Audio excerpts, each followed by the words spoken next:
नमस्कार दोस्तों, मैं विनोद कुमार। आपकी सुविधा के लिए हमने जो वीडियो बनाया था 7 कैपिटल सिन या 7 इवल्स इन आवर लाइफ के बारे में, हमने उन सभी वीडियो को कंपाइल करके एक वीडियो बना दिया है। दोस्तों, उम्मीद है आपको अच्छा लगेगा। आइए देखते हैं वीडियो।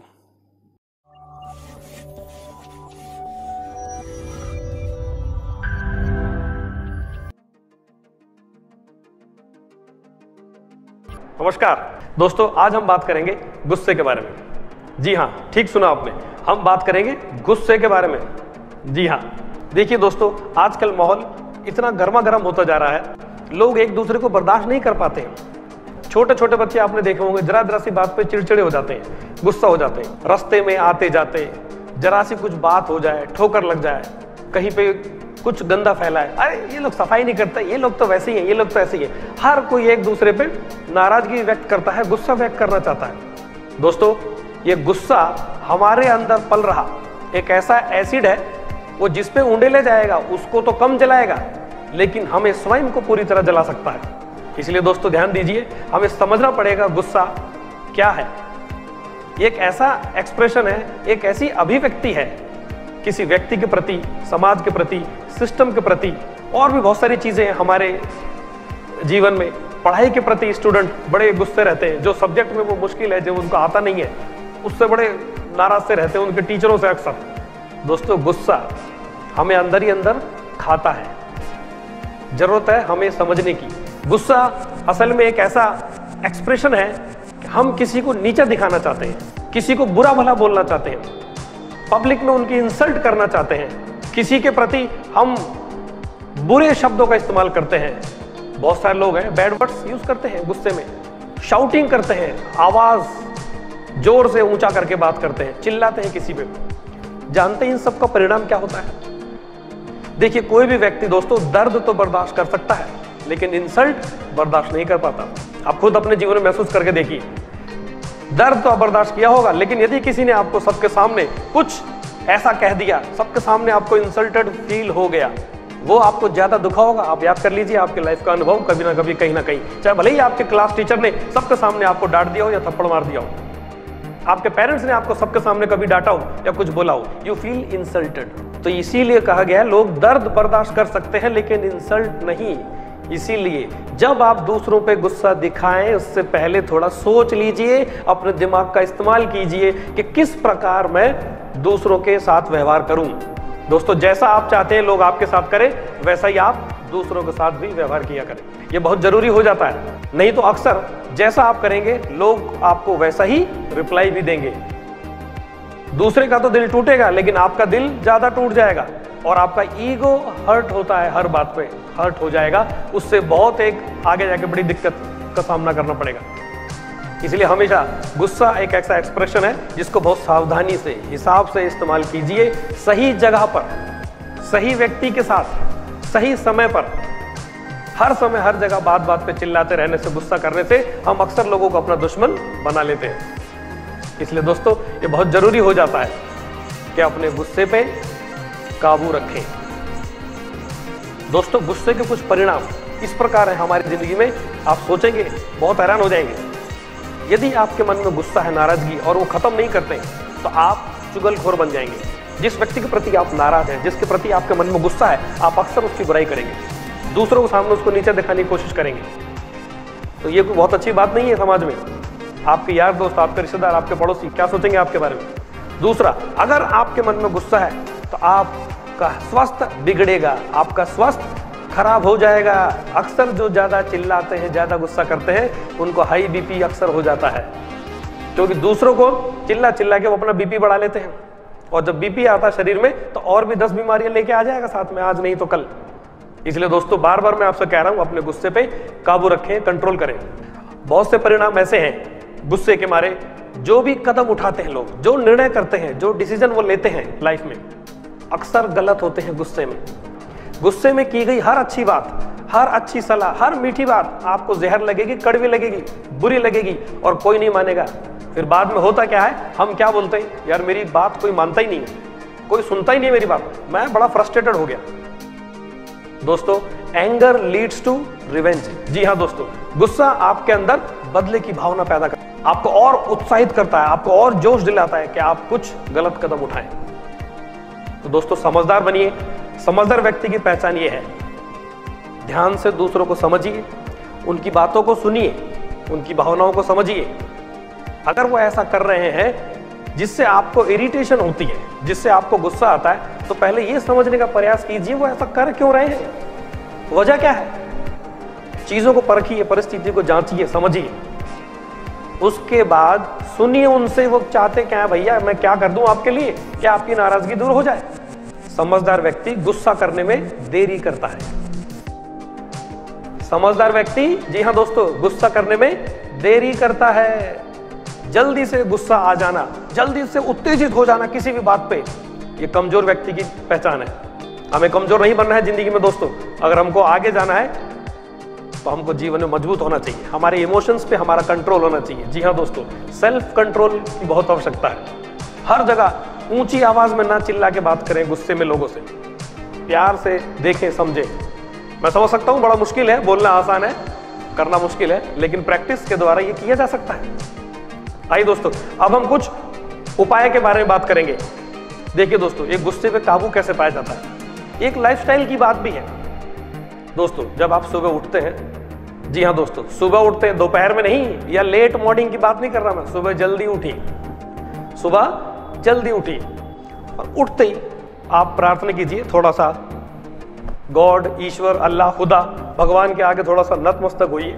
जिसने आपको बनाया उसको धन्यवाद दीजिए और उसको पूछिए उससे कि भगवान है, ईश्वर है, प्रभु मुझे अपनी शांति का वाहक बना, मुझे ऐसा बना जैसे तुम सबको प्यार करते हो, तुम शांत रहते हो, उसी प्रकार मैं भी शांत रहूं, तेरी शांति मेरे अंदर निवास करे। रोज आप ऐसा प्रार्थना कीजिए, lord make me an instrument of your peace. दूसरी बात, ध्यान लगाइए, ध्यान लगाइए। जी हाँ, शांत बैठिए, मेडिटेशन कीजिए।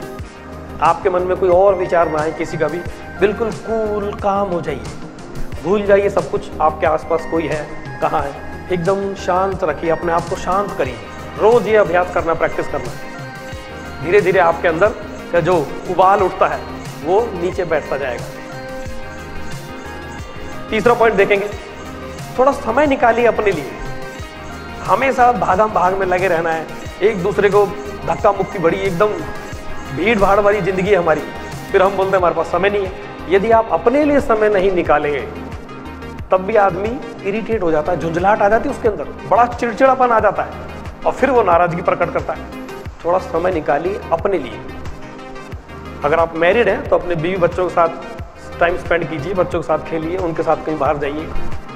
जो आपको पसंद है वो काम करिए, जो आपको पसंद है, मेरा मतलब जो सही काम, अच्छा काम आपको पसंद है वो करिए। अपने खुशी के लिए, अपने मन को शांत करने के लिए वो कीजिए। इस तरह आप पाएंगे धीरे धीरे आपकी हैबिट में सुधार आ रहा है, आपका लाइफस्टाइल, आपका जीने का स्तर ऊपर उठता जाएगा।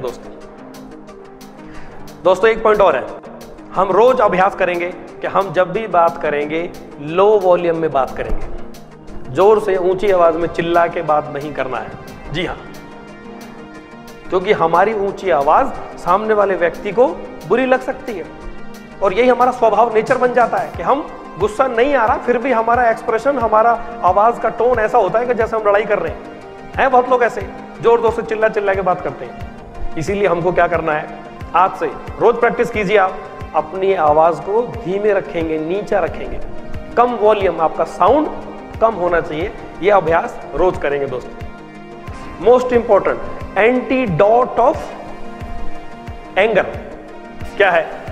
Antidote of anger is to forgive. जी हाँ दोस्तों, बहुत मुश्किल काम होता है ये। जिन लोगों ने भी आपके प्रति कुछ गलत किया है, जिन लोगों ने भी आपको गुस्सा दिलाया है, या जिन लोगों ने आपके प्रति कोई अपराध किया है, आप उनको क्षमा कर दीजिए उसी दिन। जी हाँ दोस्तों, उसी दिन, उसको कई दिन तक मत लेके जाइए, महीने, बरसों, साल और जमाने तक।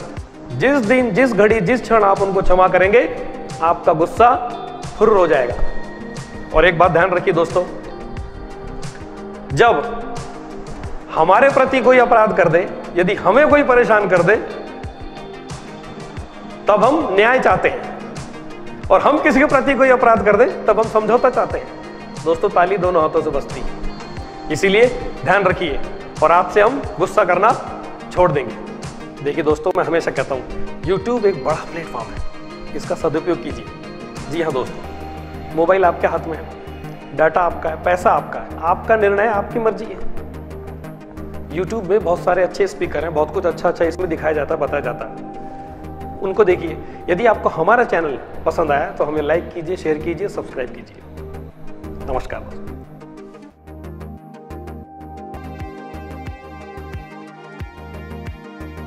हेलो दोस्तों, मान लीजिए आपको जूतों की आवश्यकता है और आप दुकान में जाते हैं जूते खरीदने के लिए। दुकानदार आपको एक नॉर्मल साधारण शूज दिखाता है जो आपको पसंद भी आ रहा है और आपके बजट में है, आपके फिट आ रहा है, अच्छा है।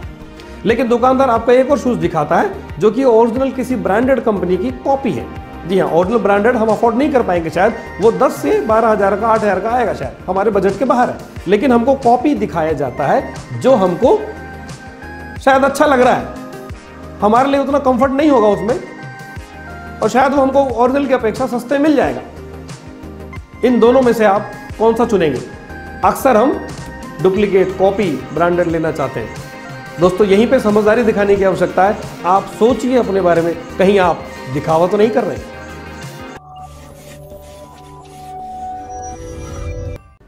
नमस्कार दोस्तों, मैं विनोद कुमार। आज हम बात करेंगे घमंड के बारे में, प्राइड के बारे में। जी हाँ दोस्तों, हम साधारण मनुष्य हैं, हम इसी दुनिया में रहते हैं, इसी समाज में रहते हैं। हमारे आसपास बहुत सारे लोग हमसे जुड़े हुए हैं। हमने अपनी लाइफ में अक्सर ये सुना है कि घमंड तो अच्छे अच्छे लोगों का नहीं रहा है, बड़े बड़े लोगों का घमंड चूर चूर हो जाता है। दोस्तों, अक्सर हमने देखा होगा हमारे समाज में या हमारे रिलेटिव्स में या हमारे अंदर भी बुराई हो सकती है।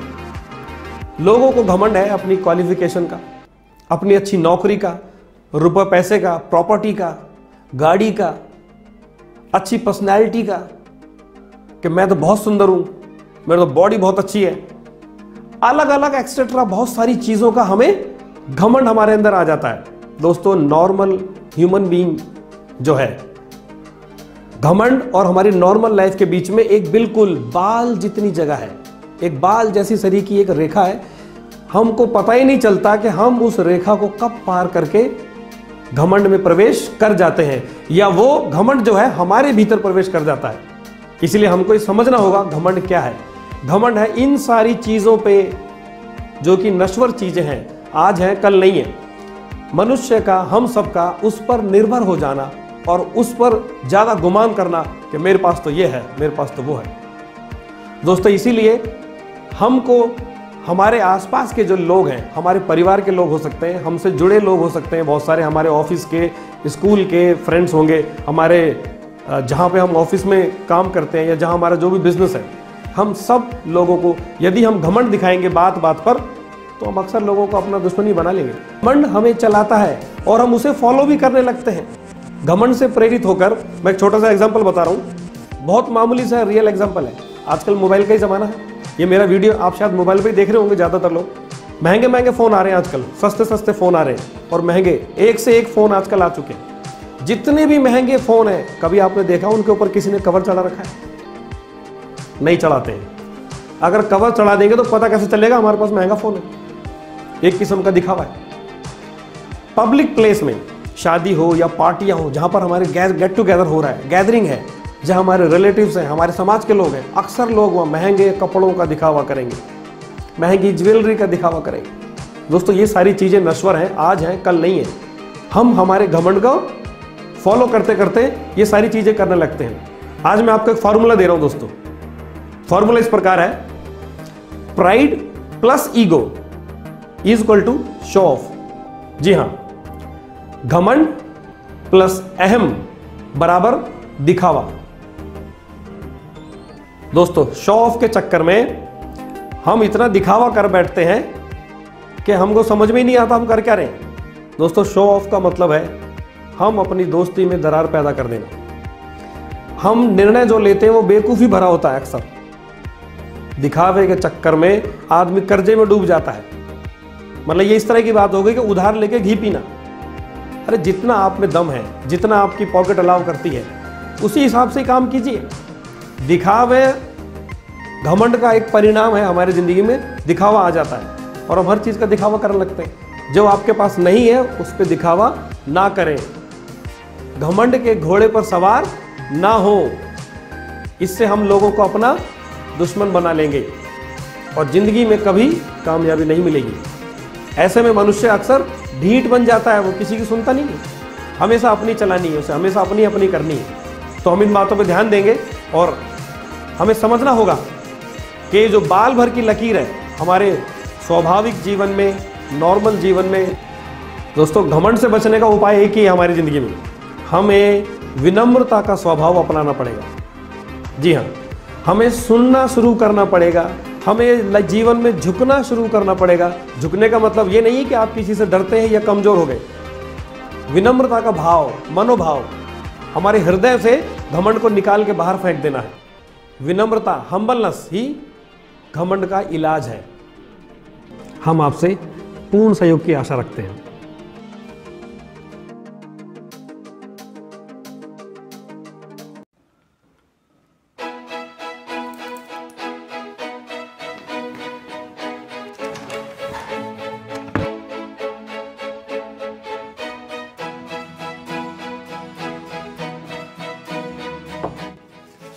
नमस्कार दोस्तों, चलिए शुरू करते हैं आज का वीडियो।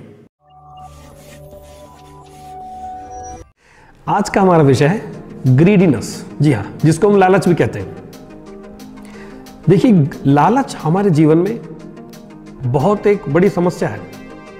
आज हम दुनिया में जो कुछ भी देख रहे हैं, जो भी कुछ हमारे चारों तरफ हो रहा है या हमारे जीवन में जो भी होता है, कहीं ना कहीं उसमें लालच रूपी बुराई का योगदान है। देखिए दोस्तों, लालच क्या है? लालच एक ऐसा अंधा कुआं है जिसमें जितना भी डालो उतना थोड़ा है, कभी नहीं भरता लालच का कुआं। मैं एक एग्जांपल आपको बताता हूं। ऐसा हमको लगता है कि हमें हर चीज की आवश्यकता है, ये सच है, हमारे जीवन में हमको बहुत सी चीजों की आवश्यकता होती है, लेकिन यहां पे एक बड़ा डिफरेंस हमको समझना है, difference between need and greed. जी हाँ, आवश्यकता जिसकी हमें जरूरत है, हमारी जरूरत और लालच में फर्क होता है। यहीं पे हम देखेंगे हमारे घरों में, बड़े कबर्डों में, बड़े बड़े बॉक्सेस में, दीवान पलंग सबके घर में होते हैं ना, दीवान बेड जिसके अंदर सामान रख सकते हैं, या कोई स्टोर रूम होगा हमारे यहाँ घर में कहीं पर भी। आप सोच लीजिएगा, अनुमान लगा लीजिए और देख लीजिएगा, उनमें सालों साल से इतना सामान बेमतलब का, बेकार का खरीद कर रखा गया, किसी ज़माने में ऐसे ही पड़ा है। अलमारी में, कबर्ड्स में, दीवान बेड के अंदर इतने सारे कपड़े होंगे आपके जिनको आपने शायद साल, 2 साल, 3 साल से पहना ही नहीं। स्टोर रूम में कुछ ऐसे सामान रखे होंगे जिनका आप कभी उपयोग ही नहीं करते। और इंटरेस्टिंग बात पता क्या है? कभी हम साल 2 साल में अगर वहाँ की सफाई करते हैं, सब कुछ हटा के, हम बिल्कुल अच्छी तरह से साफ करके, धो मांज के दोबारा उस सामान को फिर वही रख देते हैं। आप समझ रहे मेरी बात? आप यहीं से पता लगा लीजिए, हम यहीं से समझ सकते हैं, क्या ये हमारी नीड है या हमारा ग्रीड है? ध्यान दीजिए इस बात पर। हमें लगता है ये हमारी जरूरत की चीजें हैं, लेकिन बिना बात के ही सालों साल उसको रखना है, पड़ा रहती है वो चीजें, बिल्कुल उसको गलने, सड़ने, खराब होने तक कुछ लोग इतना संभाल कर रखते हैं और उसके बाद सोचते हैं अब इसे किसको दें। देखिए, जरूरत से ज्यादा किसी भी चीज को अपने पास स्टोर करके रखना या भंडारण करके रखना, हम किसी और का हक मार रहे हैं। हम अपने पास रख रखा है, हम उसका उपयोग नहीं करते और किसी जरूरतमंद को भी नहीं देते। यहीं से हमको समझना पड़ेगा, लालच समाज की एक बड़ी बुराई है। देखिए दोस्तों, अगर हम जरूरत से ज्यादा किसी भी चीज का भंडारण कर रहे हैं, स्टोर कर रहे हैं, जैसे पैसा ब्लैक मनी बन जाता है। बाजारों में सब्जी, अनाज स्टोर करके रखते हैं व्यापारी लोग और मार्केट में दाम बढ़ जाते हैं। इसीलिए मैं कहता हूं आपको, corruption is a fruit of greediness. जी हाँ, भ्रष्टाचार लालच की उपज है जिसने हम सबका जीना दूभर कर रखा है। हमें से हर किसी को बहुत सारी चीज़ों का लालच है। किसी को रुपये पैसे का, किसी को आपसी संबंधों का, किसी को प्यार प्रेम का लालच है, किसी को खाने पीने नशे की चीज़ों का लालच है, किसी को मान सम्मान प्राप्त करने का लालच है। हर तरह का लालच, मटेरियलिस्टिक हो या हमारे सामाजिक सोशल स्टेटस की बात हो, हर चीज़ में हम लोगों का लालच जुड़ा रहता है। आज हम देखते हैं स्वास्थ्य के क्षेत्र में, यदि हम बीमार हो जाते हैं, डॉक्टर बैठे हैं, अस्पताल खोल के बैठे हैं, अच्छी बात है। डॉक्टर किस लिए बने? कि समाज को, सोसाइटी के काम आएंगे, लोगों को स्वास्थ्य लाभ पहुंचाएंगे, बहुत अच्छी बात है। जब हम जाते हैं अस्पताल में, उसका बड़ा नाम है, लेकिन उस बड़े नाम के साथ एक बड़ा सा दाम भी जुड़ा हुआ है, जो आजकल हम लोगों की जेब पर बड़ा भारी पड़ता है। स्कूल में देख लीजिए, एजुकेशन के क्षेत्र में बच्चे, बिल्कुल छोटे छोटे से बच्चे भारी बस्ते के बोझ तले दबे जा रहे हैं और उनके माता पिता उनकी बड़ी सी फीस के तले दबे जा रहे हैं। दोस्तों, हर चीज हमारी लालच का परिणाम बनता जा रहा है, हर चीज। हम बात करते हैं कुछ उपायों के बारे में। जी हाँ, हम कैसे लालच से बच सकते हैं। देखिए, जब तक हम उदार हृदय नहीं बनेंगे, जब तक हम चैरिटी नहीं करेंगे, जब तक हम देना नहीं सीखेंगे, तब तक हम लालच की बीमारी से पीड़ित रहेंगे। इसीलिए ये बहुत जरूरी हो जाता है, उदार हृदय बनिए, किसी गरीब, निस्सहाय, बेसहारा, बीमार व्यक्ति की सहायता कीजिए। जो आपके पास है, यदि आप उनको देने में सक्षम हैं तो दीजिए, दूसरों के काम आइए। यदि आप देंगे तो आपको भी दिया जाएगा। पर प्रॉब्लम यही है, हम स्वभाव से कमजोर है मनुष्य, क्योंकि हम लालच का कीड़ा हमारे अंदर इतना ज़्यादा भर गया है कि हमने देने में बड़ी तकलीफ होती है, हमें लेने में बड़ा मजा आता है। इसीलिए आपसे निवेदन करता हूँ, लालच की बीमारी को अपने अंदर से निकालिए, देना सीखिए। Feel the Joy of giving, देने में जो आनंद है उसको महसूस कीजिए। जब हम देना सीख जाएंगे, जब हम देना शुरू करेंगे, इसी से समाज में हमारा नाम और दाम दोनों बढ़ जाएगा और हम अपने लिए दुआओं और आशीर्वाद का धन जमा कर पाएंगे। इसलिए दोस्तों, चैरिटी कीजिए, दीजिए, लालच की बीमारी से मुक्त हो जाइए।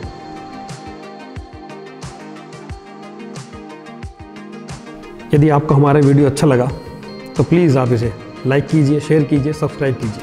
हम आपसे पूर्ण सहयोग की आशा रखते हैं।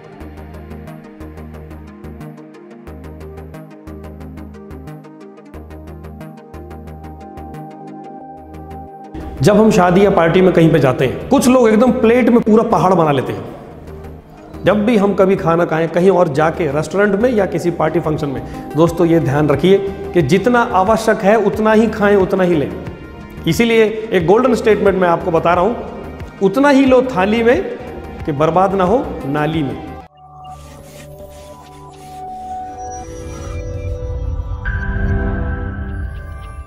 नमस्कार दोस्तों, मैं विनोद कुमार। आज का वीडियो बड़ा इंटरेस्टिंग है।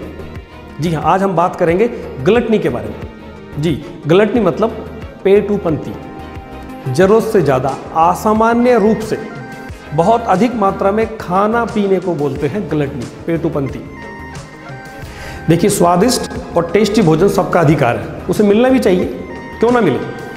लेकिन अगर यही आदत बार बार लगातार हमारे मन में तीव्र इच्छा रहती है कि मुझे कुछ खाना है, मुझे कुछ खाना है, सब समय कुछ खाना है, तो ये हमारे शरीर के लिए हानिकारक होता है।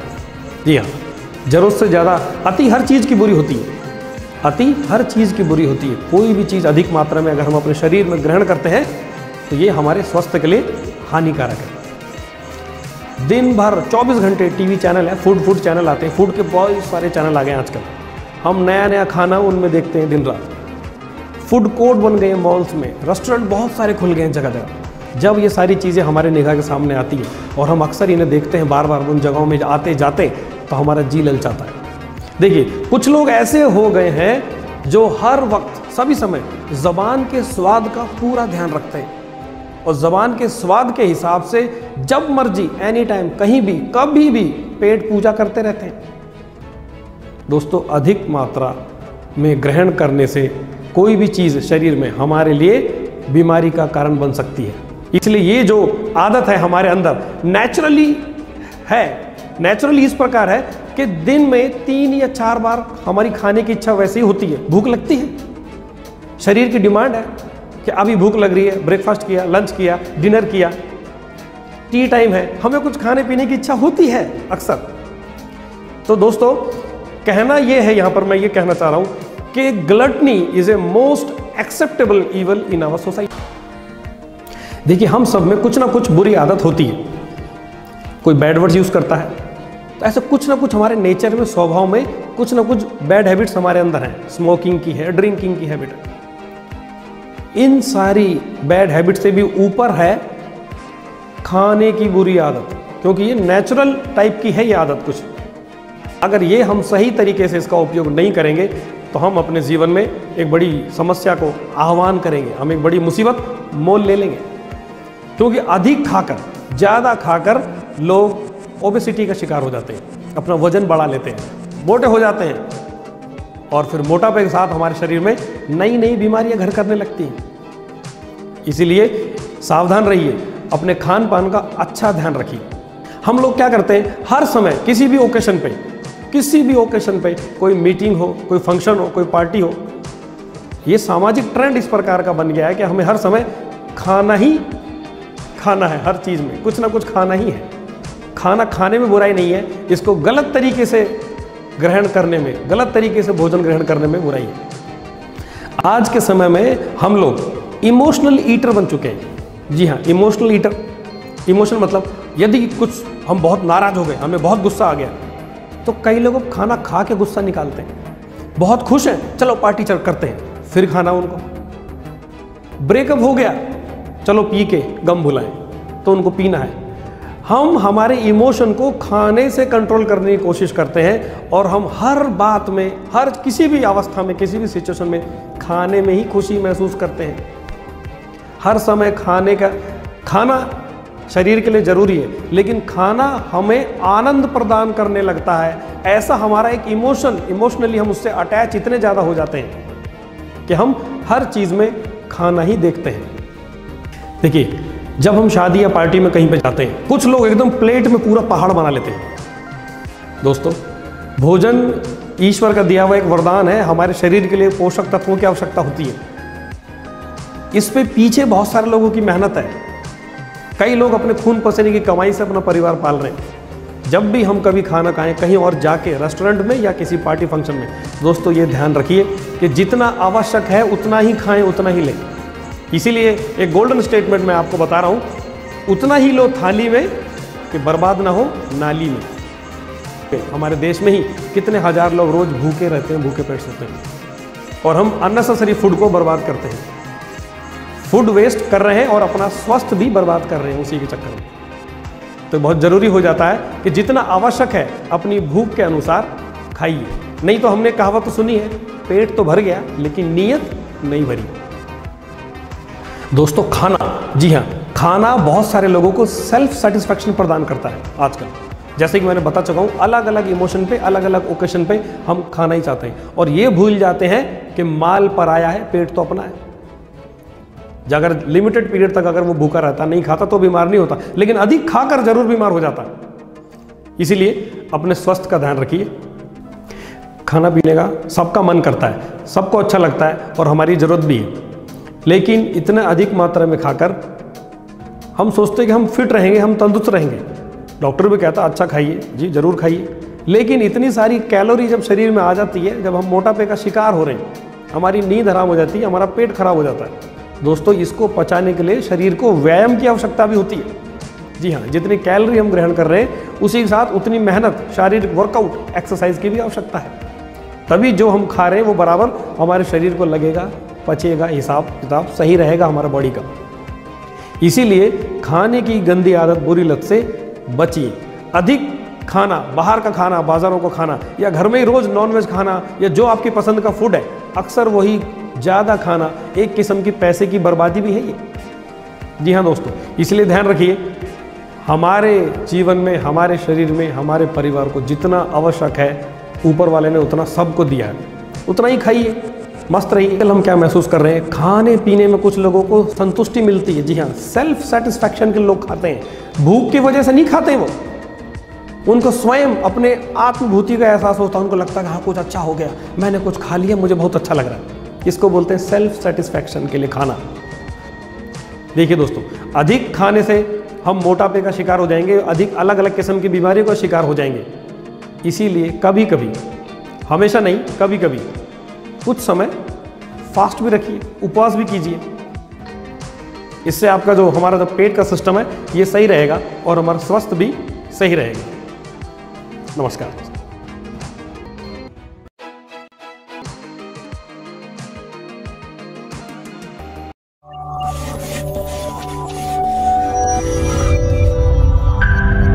आइए आज हम बात करते हैं आलस्य के बारे में। जी हाँ, लेजीनेस, सुस्ती के बारे में बात करते हैं। बच्चा, बूढ़ा, जवान, कोई भी व्यक्ति हो, बहुत सारे लोग जीवन में आलस्य से परिपूर्ण है, जिसमें एक बड़ा योगदान, हम जहां बैठ गए वहां से उठना नहीं चाहते, लेट जाओ तो उठना नहीं चाहते, हमारा दिल या मन कुछ करने को उत्साहित नहीं है, प्रेरित नहीं है वो कि कुछ मैं करूं, कुछ मेहनत करूं, कुछ आगे जाऊं। लिमिटेड काम या लिमिटेड ही बात करना चाहते हैं। सुस्ती हो गया। जी हाँ, टालम टोल की आदत, जब करेंगे तब करेंगे, कल करेंगे, परसों करेंगे, बाद में देखेंगे, अभी नहीं करेंगे, हम यूं ही समय बर्बाद करते रहते हैं। दोस्तों एक बात ध्यान रखिए, दुनिया में जितने भी महान व्यक्ति हुए या जो आपके फेवरेट हैं, राजनेता, खिलाड़ी, फिल्म स्टार या कोई महान लोग जो भी आपके जीवन में हुए हैं, जिनके बारे में आपने किताबों में पढ़ा या आपने सुना या देखा, दोस्तों उनकी जिंदगी में भी 24 ही घंटे होते थे और हमारी और आपकी जिंदगी में भी 24 ही घंटे।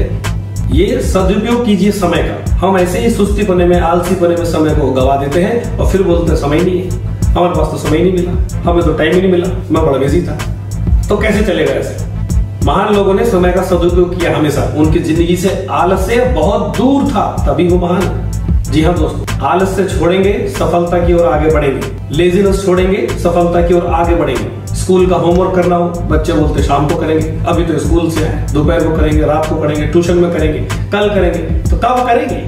दोस्तों परिवारों में, घरों में इतनी जहमत तक नहीं उठाना चाहते हम लोग। देखिए बहुत सही बात बता रहा हूं मैं, कॉमन बात है, शब्द देखेगा, उठ के टीवी का बटन तक बंद करना नहीं चाहते लोग, ये भी रिमोट से कर दिया। आजकल तो पंखा, लाइट, एसी सब कुछ रिमोट कंट्रोल है, मोबाइल पे ऐप आ जाता है, ब्लूटूथ से कंट्रोल है। हम उठ के उसको आगे जाके बंद करने तक की जहमत उठाना नहीं चाहते हैं। रिमोट से कर दो, मोबाइल से कंट्रोल कर लो, हो गया। दोस्तों हमारी जिंदगी, जी हाँ हमारी जिंदगी जो कि बेहद अनमोल और बहुत कीमती है, ये दोस्तों मोबाइल या रिमोट से कंट्रोल नहीं होती, ये कंट्रोल होती है हमारे सही निर्णय से, सही डिसीजन से। तो दोस्तों आज ही निर्णय लीजिए, सुस्ती पने को, आलसी पने को छोड़ दीजिए।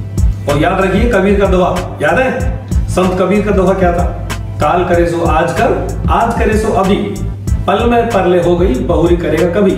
लेकिन इस तरह का माहौल बन गया है, ऐसे हमारी नेचर हो गई है, आदत ऐसा बन गया है कि हमने क्या कर दिया है, आज करे सो कल कर, कल करे सो परसों, जल्दी किस बात की भैया, अभी तो पड़े हैं बरसों। जी हाँ दोस्तों, समय का सदुपयोग कीजिए। जब तक आपके शरीर में, आपके मन में चुस्ती फुर्ती नहीं रहेगी, आप आलसी रहेंगे। टालम टोल की आदत, ऐसा हम सुनते आ रहे हैं शुरू से ही, स्कूल में जब हम पढ़ते थे, हमारे मास्टर टीचर द्वारा या हमारे माता पिता द्वारा, बड़े लोगों द्वारा, ऐसी हरकतों को, ऐसी बातों को लेजीनेस, सुस्ती कहा गया। लेकिन आज के समय में मुझे ऐसा लगता है, यदि आप शारीरिक वर्कआउट नहीं करते हैं, फिजिकल एक्सरसाइज नहीं करते हैं, तो आप आलसी हैं। शरीर को अपने चुस्त फुर्त रहने दीजिए, एक्सरसाइज कीजिए, इससे आपके मन में उत्साह आएगा, परिवर्तन आएगा, जोश आएगा, शरीर में स्फूर्ति बनी रहेगी, स्ट्रेंथ आएगी, मजबूती आएगी। जरूरत है हमें छोटे छोटे कदम लेके आगे बढ़ने की। जी हाँ दोस्तों, जब हमारी जिंदगी से आलस्य चला जाएगा, हम और कामयाबी के करीब आ जाएंगे। आलस्य एक बड़ी बीमारी है, इसे अपने ऊपर हावी होने ना दें। दोस्तों हमारे YouTube चैनल का पर्पस है कि आपकी जिंदगी में रोशनी है, आप आगे बढ़े। मैं ये नहीं कह रहा कि हम ही बहुत अच्छा आपको सिखा रहे हैं, बता रहे हैं, अच्छी बातें दे रहे हैं। YouTube पे और भी बहुत सारे अच्छे स्पीकर हैं, अच्छे यूट्यूबर्स हैं, बढ़िया बढ़िया चैनल्स हैं, अच्छे अच्छे टॉपिक पे आपको गाइड करते हैं, उन्हें सब्सक्राइब कीजिए। हमारा चैनल यदि आपको पसंद आया तो उसे भी सब्सक्राइब कीजिए। दोस्तों ये आपकी मर्जी है, आपका निर्णय है, आपका डिसीजन है। YouTube एक बड़ा प्लेटफॉर्म है, इसका सदुपयोग कीजिए।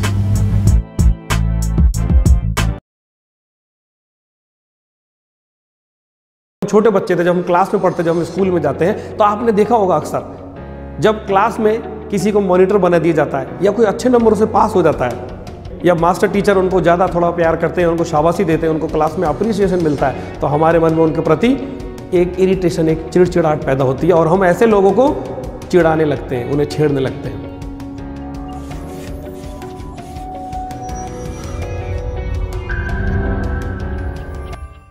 नमस्कार दोस्तों, मैं विनोद कुमार। हम बात करेंगे एनवी के बारे में। जी हाँ, एनवी का मतलब होता है ईर्ष्या, द्वेष, जलन, जो हमारे मन में दूसरों के प्रति अक्सर आ जाता है। तो यहाँ पर हमें ये समझने की बात बहुत ज़रूरी है कि ईर्ष्या, एनवी, हमारे जीवन में एक स्वीट और साइलेंट किलर का काम करता है। बहुत बार हमको खुद समझ में नहीं आता कि हम कब किसी और से ईर्ष्या हमारे दिल में आ गई है किसी के प्रति, या हम किसी से जलने लगे हैं। दोस्तों देखिए, ईर्ष्यालु व्यक्ति कभी भी हमेशा वो दूसरों की गलतियां देखता है, कभी उसको किसी की अच्छाई दिखती नहीं है। उसे खुद अपनी अच्छाई नहीं समझ में आती तो दूसरों की अच्छाई कैसे दिखेगी, और मौका मिलते ही दूसरों की बुराई करने से नहीं चूकता। उदाहरण के लिए हम देखते हैं, जब हम छोटे बच्चे थे, जब हम क्लास में पढ़ते, जब हम स्कूल में जाते हैं, तो आपने देखा होगा अक्सर जब क्लास में किसी को मॉनिटर बना दिया जाता है या कोई अच्छे नंबरों से पास हो जाता है, तो हमारे दिल में उनके प्रति थोड़ा सा कुछ ऐसी भावनाएं उत्पन्न होने लगती हैं, या मास्टर टीचर उनको ज़्यादा थोड़ा प्यार करते हैं, उनको शाबाशी देते हैं, उनको क्लास में अप्रिसिएशन मिलता है, तो हमारे मन में उनके प्रति एक इरिटेशन, एक चिड़चिड़ाहट पैदा होती है और हम ऐसे लोगों को चिढ़ाने लगते हैं, उन्हें छेड़ने लगते हैं। यहीं से शुरुआत होती है छोटी सी एनवी की, ईर्ष्या की हमारे दिल दिमाग में।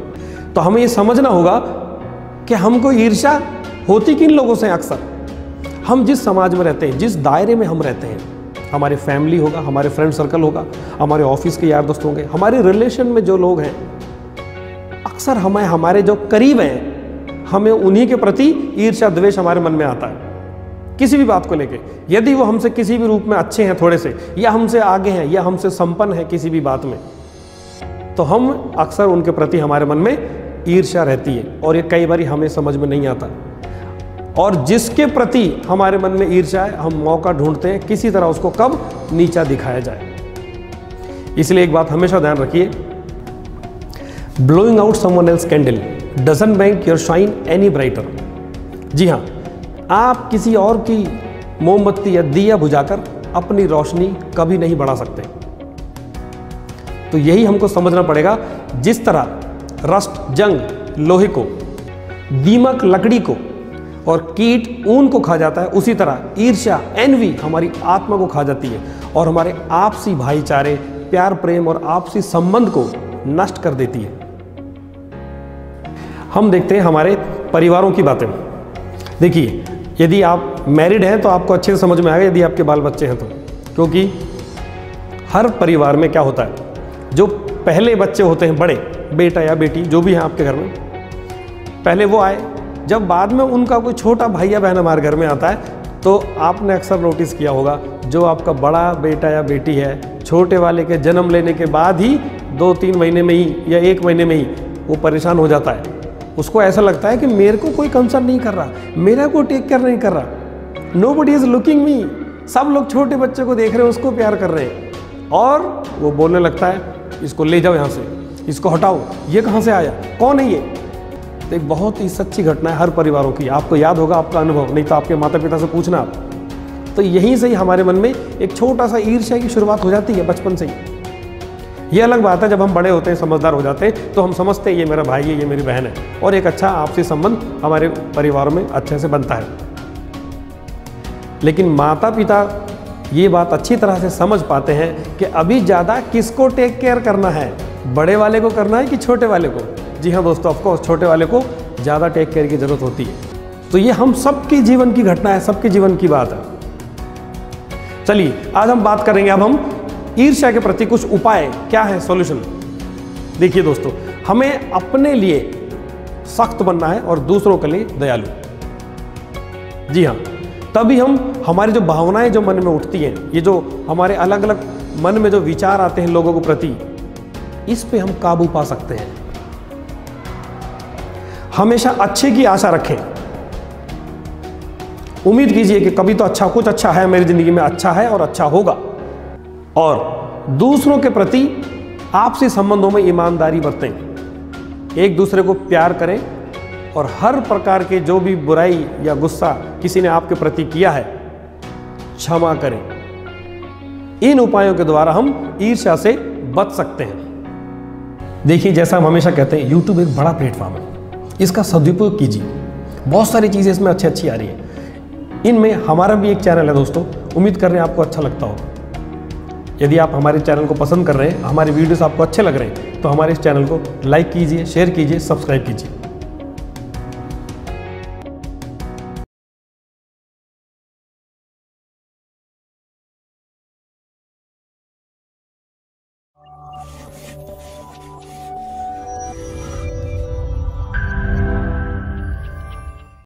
नमस्कार दोस्तों, हमने शुरू किया था एक सीरीज, जी हाँ, जिसका विषय था 7 इविल्स इन आवर लाइफ। उसके पिछले कुछ वीडियो में हमने आपको बताया था आलस्य, पेटुपंती, लालच, ईर्ष्या, गुस्सा और घमंड के बारे में हमने बात की थी।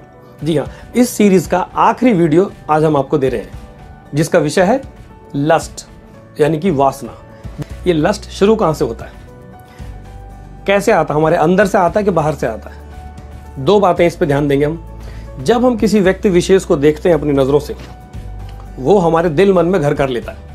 हमारा उनके प्रति अट्रैक्शन, हमारा लगाव उनके प्रति बढ़ जाता है, और फिर हमारे अंदर से, हमारे मन में उनके प्रति कुछ बुरे विचार आते हैं। इसी को कहते हैं लस्ट। तो आंखों से शुरू हुआ, हमारे दिल दिमाग में इसने घर कर लिया, और उसके बाद बंदा हो गया बेचैन। हर समय उसी के बारे में सोचना, उसका ध्यान कहीं नहीं लगता, और इसी प्रकार के बुरे विचार उसके मन में आते आते व्यक्ति विशेष के ख्यालों में दिन रात खो जाते हैं, उसी के सपनों में, और नतीजा हम गंदी आदतों का शिकार हो जाते हैं। We become a habitual masturbator. जी हाँ, अपने शरीर का दुरुपयोग करते हैं और हस्तमैथुन जैसी गंदी आदतों का शिकार हो जाते हैं। मैं हमेशा कहता हूं, अति हर चीज की बुरी होती है। जब इसकी आदत पड़ जाती है, गंदी लत लग जाती है, तब हमारा स्वास्थ्य खराब होने लगता है, हमारा ध्यान कहीं नहीं लगता, हमारा personal life, family life, social life, spiritual life, सब में असर पड़ता है। पर्सनल लाइफ में आप किसी चीज में कंसंट्रेट नहीं कर पाएंगे, नए इनिशिएटिव नहीं ले पाते हैं, कंफ्यूजन का शिकार होने लगते हैं, उत्साह खत्म हो जाता है दिल, मन में, शरीर में। व्यक्तिगत तौर पे, पर्सनल तौर पे शरीर में कमजोरियां आने लगती हैं। फैमिली लाइफ में आप बच्चों को ठीक से प्यार नहीं दे पाएंगे। आपके घर में और भी लोग होते होंगे, आपके कजन्स होंगे, दूसरे होंगे, क्योंकि एक बार इस आदत का शिकार हो गया, मन में बुरे विचार आते ही रहेंगे, फिर वो किसी के प्रति भी आते रहते हैं। नतीजा, फैमिली लाइफ में दूरियां पैदा होने लगती हैं। सोशल लाइफ में, सामाजिक तौर पे, क्योंकि मनुष्य सामाजिक प्राणी है, वो सब जगह आता जाता, बहुत लोगों से मिलता है, तो नतीजा दूसरे लोगों को समझ में आता है, आपके देखने का नजरिया, आपके मन के विचार, आपका बॉडी लैंग्वेज से वो समझ जाते हैं कि ये व्यक्ति विशेष, कोई भी हो, वो स्त्री या पुरुष, किस तरीके से उनके साथ बिहेव कर रहा है, किस तरीके से उनके साथ बात कर रहा है, किस तरह से लोगों को वो छूता है। तो यहीं पे हमें अपनी आदतों का सुधार करने की आवश्यकता है। हमारी स्पिरिचुअल लाइफ भी खराब होती है, हमारा ध्यान, हम प्रार्थना बिल्कुल नहीं कर पाते, हम कोई अच्छी पुस्तक या रिलीजियस बुक कभी नहीं पढ़ पाएंगे, बहुत मुश्किलों का शिकार होने लगता है। इसलिए ये सारी चीजें, वासना के चक्कर में ये सारी चीजें हमारी नष्ट हो जाती हैं। इसलिए बहुत जरूरी है, बेहद आवश्यक है कि हम इस बुरी आदत से अपने को बचा के रखें। अब कुछ लोग क्या बोलते हैं कि ये लस्ट नहीं, ये लव। तो यहां पे हमको समझना पड़ेगा कि दोनों में फर्क किस प्रकार है। प्यार में आपका रिलेशन अपने पार्टनर के प्रति बहुत अच्छा होगा, आप उसको जानेंगे, समझेंगे अच्छे से, उसको इमोशनली सपोर्ट करेंगे, उसके परिवार को जानेंगे, उसकी अच्छी बुरी आदतों को जानेंगे, और उसको सारी कमजोरियों, कमियों के साथ उसको स्वीकार करेंगे जैसा भी है। लस्ट में क्या होता है, आप अपने पार्टनर की सुंदरता देखेंगे, वो कितने अच्छे से मेकअप करके सुंदर तरीके से अपने आप को प्रस्तुत करती है या करता है आपके सामने। आप उनके साथ दूरी कभी नहीं चाहेंगे, उनके साथ आप हमेशा रहना चाहेंगे, और हर समय आपके मन में ये विचार आएगा कि मैं किस तरह से अपना मतलब इनके साथ हल कर लूं। मिलने का मकसद ही यही हो जाता है कि मैं किस प्रकार अपना मतलब इनके साथ हल करूं। जब भी मिलेंगे, दूर भी रहेंगे तो भी इस प्रकार की बातें करेंगे आपस में कि एक दूसरे को पाप में किस प्रकार गिराया जाए। और बहुत से लोग इसी लस्ट की फीलिंग, भावना को क्या बोलते हैं कि ये लव है। हमें समझना पड़ेगा, there is big difference between love and lust. देखिए, लस्ट शुरू होता है फिजिकल अट्रैक्शन से। जी हाँ, इसमें शारीरिक अट्रैक्शन है, दोनों एक दूसरे की स्मार्टनेस, सुंदरता, फिजिकल बनावट, शरीर पे ज्यादा ध्यान देते हैं। वहीं लव में एक इमोशनल बॉन्डिंग है, एक इमोशनल अटैचमेंट है, यहां दिल देखते हैं एक दूसरे का। दूसरा पॉइंट देखेंगे, लस्ट समय के साथ कम होता जाता है। जी हाँ, जब तक हमारे शरीर में जवानी है, जब तक हमारे में पूरा जोश है, तब तक ठीक है, लेकिन समय के साथ लस्ट कमजोर होता जाता है, कम होता जाता है। और वहीं समय के साथ प्यार बढ़ता जाता है। जैसे जैसे हमारी उम्र बढ़ती है, जैसे जैसे हमारा संबंध के साथ जो जितना समय हम व्यतीत कर रहे हैं वो बढ़ता है, उसी हिसाब से हमारा प्यार भी स्ट्रांग होता जाता है, बढ़ता जाता है। तीसरा पॉइंट देखते हैं, लस्ट जो है फैंटेसी के ऊपर बेस है। जी हाँ, हम कल्पनाओं में खोए रहते हैं, ख्याली पुलाव पकाते हैं, मैं ऐसा करूंगा, मैं ऐसे करूंगी, वहां जाएंगे, ये करेंगे, ऐसे सपने देखते हैं एक दूसरे को यूज करने का, एक अलग ही ख्याली दुनिया में जीते हैं। वहीं प्यार में सच्चाई को देखा जाता है, ग्राउंड रियलिटी को समझता है प्यार, कि ये मेरा कौन है, मैं इसका कौन हूं, या क्या रियलिटी है हमारी। देखिए चौथा पॉइंट, लस्ट में एक रोमांटिक कपल है, दोनों एक दूसरे को भरपूर रोमांस देते हैं, एक दूसरे को अपना शरीर यूज करने के लिए परोस रहे हैं। वहीं जब आप प्यार में होते हैं तो आप लाइफ लॉन्ग एक फ्रेंड है। जी हाँ, आप तमाम उम्र, सारी जिंदगी एक सच्चे फ्रेंड है, एक अच्छे दोस्त है अपने पार्टनर के। एक हस्बैंड अपनी वाइफ का अच्छा दोस्त है, एक वाइफ अपने हस्बैंड की अच्छी दोस्त है। तो फर्क है दोनों में, लव एंड लस्ट में। पांचवा पॉइंट इस प्रकार है, लस्ट में हमेशा स्वार्थ है, दोनों एक दूसरे का स्वार्थ पूरा करना चाहते हैं, दोनों को मन में स्वार्थ है कि किस प्रकार हम एक दूसरे के शरीर का उपयोग करें। वहीं प्यार में स्वार्थ नहीं है, प्यार एक ऐसी जगह से निकलता, हमारे हृदय से उमड़ता है, एक सच्चा प्यार एक दूसरे के प्रति, जिसमें एक अच्छा अंडरस्टैंडिंग है, एक अच्छा बॉन्डिंग है, सेल्फलेस लव। तो लस्ट और लव में अभी जो हमने आपको डिफरेंस बताया, उम्मीद है आपको अच्छा लगा होगा। इससे हम अपने हृदय की जांच भी कर सकते हैं कि हम किस में जी रहे हैं, हम लस्ट में जी रहे हैं या लव में जी रहे हैं। दोस्तों, यदि आपको हमारा वीडियो अच्छा लगा तो हमारे चैनल को लाइक कीजिए, सब्सक्राइब कीजिए और शेयर कीजिए। देखिए, जब आप लाइक करते हैं तो हमारा उत्साह बढ़ता है, हम और अच्छा कंटेंट बनाने का प्रयास करते हैं।